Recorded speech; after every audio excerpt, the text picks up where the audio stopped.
Hey, what's up guys? In this video, we're gonna be talking about how to write water damage jobs so you can make more money and stop fighting with an adjuster. That's right, if you wanna make more money and stop fighting with adjusters, this video is for you. Let's go. All right guys, so as we get started, do me a favor, hit the like, hit the subscribe button, and drop a comment down below and let me know where you're watching this video from. Here's what I want you to know. The very first thing I'm gonna share with you, you can change the way you write your estimates. In a minute, and I'm gonna share my screen, I'm gonna show you a real world example of some estimates of how we did this, but before I do that, I want you to know this. You can change the way that you write your estimates. When I got into this business, guys, everybody told me you got to do it this way and you got to do it that way. Well, guess what? I've done over 1,000 water damage claims as an owner, and what I started to realize is that people were wrong. Some of them were lying, and some of them just didn't know. They were just giving me bad advice. Let me tell you this, guys. After you've done 1,000 of these things, you will start to understand the truth better. I'm telling you right now, trying to fast forward you to let you know what's really true, okay? I got news for you. It ain't true. Here's one of the things that I can tell you. This is one myth. You do not have to sketch when you write an estimate.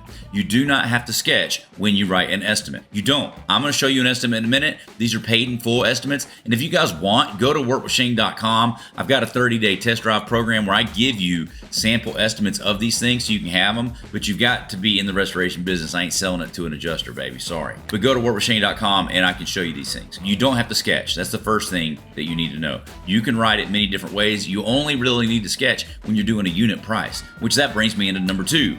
You don't have to write your estimate in a per unit price. A lot of times the adjusters will be like, I need a sketch because I need to know how many square feet of water you sucked up. I need to know how many linear feet of base you pulled off. I need to know how many square feet of drywall. Bro, you ain't got to do that. And I'm gonna show you in an estimate in a minute, and I'll show you dozens. I can show you hundreds of estimates where I stopped doing that. You don't have to do that. They might ask for that, okay? But you don't have to do it, and I'll show you how and why. But these are the first myths that you've got to just change your mind. You don't have to provide a sketch, and you don't have to write per unit pricing, okay? Now, there's 2 different ways to write your estimate. One of it is gonna be hourly, and the other one is gonna be unit price. So let's think of it this way. You might say, well, we sucked up 88 square feet of water, and that's gonna, according to xactimate, can't believe I said the X word, and I hate xactimate, and you should too. It's just ridiculous. It's owned by the insurance companies, dudes. It's owned by the insurance company. We transitioned off of that, and we started using our own in QuickBooks Online and Time and Materials. And again, I'll show you that too, workwithshane.com. When you use xactimate, typically they'll either do a unit price, like I sucked up 88 square feet of water, and that translates to 180 bucks, or you can do an hourly charge where you're gonna say we were there for 1.2 hours at $57 an hour, and that equates to whatever that math is, okay? Those are the 2 different ways that everybody teaches you, unit price and hourly. But what if there's another way?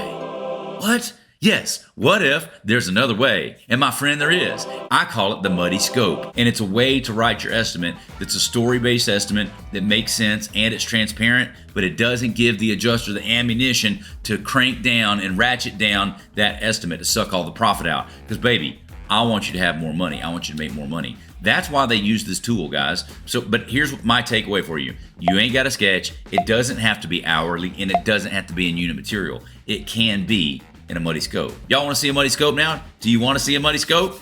Better drop a comment, let me know.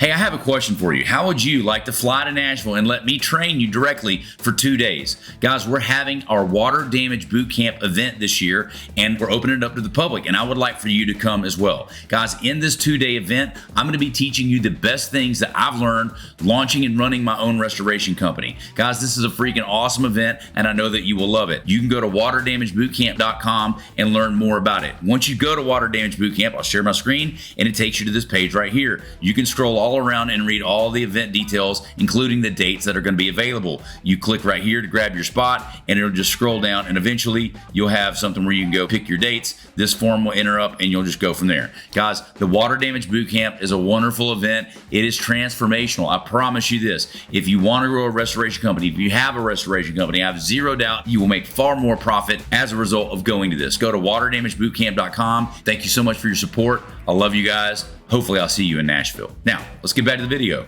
If you guys are getting dinged on hourly trips, there is something you can do.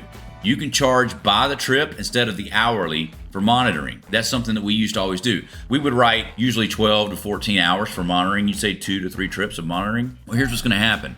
Eventually, they started saying, well, your office is only so many miles away. It can't take that long. I'm not going to pay you for 14 hours. I'll pay you for 3. Like, they literally started nitpicking like that. Or then they'll say, well, I want to see your time cards. Like, buzz off, bro. You ain't getting my time cards. Who the hell are you? No. Dude, they don't have that power. Like, step back, guys.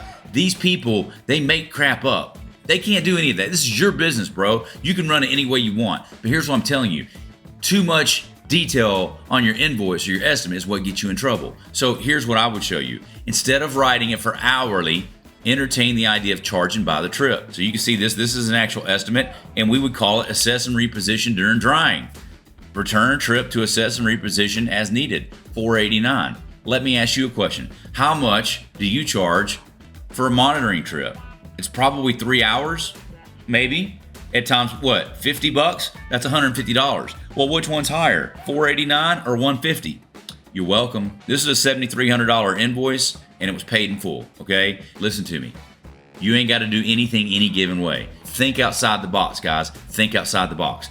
So start billing it as a lump trip rather than hourly. That's one way to do it. I'll give you another one. Number 2, change your hourly rate for your pricing. If you don't believe me, write your next hourly thing at $97 an hour, $96. Watch what happens. They're going to pay it. So the next thing you can do, you can lump services into a single line item instead of unit pricing. Here's another estimate. So this is where I go back, like, you don't need to write your unit pricing. So here's how we wrote this. We just make a line item, work, perform, source of loss. And what all did we do? We tore out the cabinets, the countertops. We pulled the tile floor out. We pulled baseboard, drywall. It was accrued for 2 days. It was $3,400. Like, yo, I put that in there and they paid it. These examples were paid in full estimates. Now, they don't always pay everything in full, but the fact is they can and will pay this. And once you start collecting and saving your estimates and invoices, showing that you billed it this way last time and they paid it in full, now you're starting to have some ammunition that you can go back to your customer. You can go to the adjuster and be like, nah, bro, hang on. You can and you will pay for this because you did it on our last 3 jobs from Allstate. So I know you can, you just don't want to. And that is the difference, guys. And let me tell you the real truth. Half of these they look at and half of them they don't, okay? And when they look at them, they cut them in half. I'm sorry for telling you the truth, but that's the truth bomb, okay? They either pay it in full or cut it in half. Is this helpful? Is this helpful? Drop a comment. Let me know down below. You can lump it up in one line item, and that's what we did, and this was a paid in full invoice. Fair? All right. The next thing you can also do, PPE. You can bundle up your PPE. So here's one of the things that we wound up having. I was just getting so fed up just having to put like one mask, and then they were like, yeah, but how many masks did you use that day, or how many Tyvek suits? So I just started lumping them in there. Whenever we went out there, if we worked on anything, I just lumped it in one line item, and just it all comes with a package. Pretend that you go to the dentist or something. You know how they open up, or the emergency room, they'll open up those tools and there'll be all of the tools already prepackaged and clean. Like, that's the same thing here, baby. Once you go to a job, this is our standard operating package. It all comes together and you can bundle them up. That's how you package them. It's your business, baby. Charge what you want, do what you want, but do it consistent and be fair. I'm not making crap up, okay? These are what we do. This is my company. Are we clear? Don't go freaking bananas and lose your mind. That's not the point of what I'm trying to do. What I'm trying to do is show you and make a light bulb go off that there's a better way. Guys, if you want to know more about this and you want me to actually teach you, I've got a 30-day program where we give you these estimates and I show you how to do this, okay? Go to workwithshane.com and you'll learn more about that, okay? Workwithshane.com. All right, just so you guys will know, like, when you come in here, like, these are the sample estimates that we will give you guys when you come into our program. So this is just an example. I just want to show you what it looks like. So this is how we write a muddy scope. We have our initial response. I'm going to break this down in more detail on how do we come up with the elements on the estimate, but I just want to show you, this is an example of an estimate that we write, okay? And it's very detailed. On the date we responded, this is what we found, and this is where I'm explaining to my customer what all we did and how it worked, okay? And here's another thing. If you want to get paid for emergency service call during business hours, don't call it emergency service call during business hours. Just call it a service call, okay? And bill it out. That's what that is. They already have the things that they don't want to pay. They have a flow chart, guys. So you just got to change the names of things and change the way you do it. Again, if you want to know more, go to workwithshane.com. But I'm just showing you an example. Okay, there's our $87 an hour. I told you I wasn't going to tell you how much I did, but we did. Okay, and this is just an example estimate that we ran. $8,600, guys. $8,600 paid in full. paid in full. That's not Xactimate, that's in QuickBooks, okay? But there's other things that we can do. You can do time and materials, a bunch of different things. But hopefully that was helpful. If you guys want to know more, go to workwithshane.com, share this video on social media. I'll see you guys in the next video. Hey guys, if you enjoyed that video, I've got 3 things for you. Number 1, if you haven't yet, click on my face below and be sure to subscribe to the channel. Okay, we put out new content each and every week. Also, if you want me to help you grow your company, go to workwithshane.com. Workwithshane.com, put in your information, we can get on a call and see how we can help you grow your company. Lastly, there'll be some other videos right here. If you want to watch more content about growing your restoration company, check out one of these videos. We'll see you guys on the next one.